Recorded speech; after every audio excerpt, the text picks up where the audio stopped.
I embraced my mother. I thought I'll never see these faces again. মাকে জড়িয়ে ধরলাম, ভেবেছিলাম এই মুখগুলো আর দেখতে পাবো না। এ জীবনে আমার প্রিয়জনের মুখ দেখার আশা ছেড়ে দিয়েছিলাম। আমি জানি না তারা কিভাবে এই শক্তি ধরে রেখেছে। তাদের বিশ্বাস ছিল আমি ফিরে আসবো। I gave up hope. I gave up hope of seeing the faces of my loved ones. 8 বছরের মধ্যে প্রথম মুক্ত বাতাস পেলাম। আমার চোখ বেঁধে রাখা হয়েছিল, ভেবেছিলাম তারা আমাকে মেরে ফেলবে। Entire thing was made possible by few teenagers. পুরো ব্যাপারটা সম্ভব হয়েছে তরুণদের জন্য। এই বিপ্লবের অগ্রভাগে ছিল তরুণরা, যাদের জেন জি বলা হচ্ছে। শিক্ষার্থীরা এমন কাজ করেছে যা আগে কেউ করেনি। রাস্তায় পুলিশ উধাও। আপনি ছাত্রদের ট্রাফিক নিয়ন্ত্রণ করতে দেখেন, আপনি ছাত্রদের সেই কাজটি করতে দেখছেন যা সরকারের করার কথা। আপনি যখন এমন কিছু দেখেন,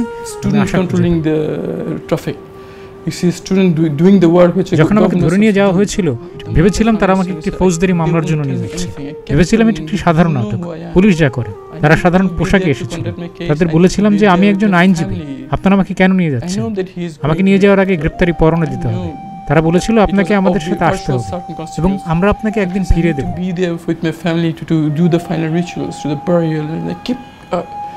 Telling them that I'm a lawyer, I know that it's a legal requirement. You have to tell me why you are taking me away. What's the charges? গভীর রাতে তারা আমাকে জিজ্ঞাসাবাদ করে। অনেক রাতে চিৎকারের শব্দে ঘুমোতে পারিনি। প্রাপ্তবয়স্ক পুরুষরা শিশুর মতো চিৎকার করেছিল। সেই অভিজ্ঞতা যে কতটা বেদনাদায়ক ছিল তা ভাষায় প্রকাশ করতে পারব না। সত্যি বলতে আমাকে কখনো শারীরিকভাবে মারধর করা হয়নি, কিন্তু গভীর রাতে মানুষের চিৎকার, কান্না, আমাকে মেরে ফেলো, আমাকে মেরে ফেলো শোনা যেত। এসবের ট্রমায় চলে গিয়েছিলাম। But the trauma of going to the sound of people being tortured. আমি কখনোই ভয়ঙ্করতম দুঃস্বপ্নেও কল্পনা করতে পারিনি যে তারা আমার বাবার ফাঁসির কয়েকদিন আগে আমাকে গুম করবে। I never could believe in wildest dream they will subject me to enforced disappearance. That too, just days before my father's execution. দিনটা কত দীর্ঘ হতে পারে, একটা সেকেন্ডও যে কত লম্বা হয় সেটা আমরা প্রতি মুহূর্তে ফিল করেছি। সেটা কাজে আমাদের কাছে 8 বছর শুধু 8 বছর না, 8 যুগ মনে হয়েছে আমাদের কাছে।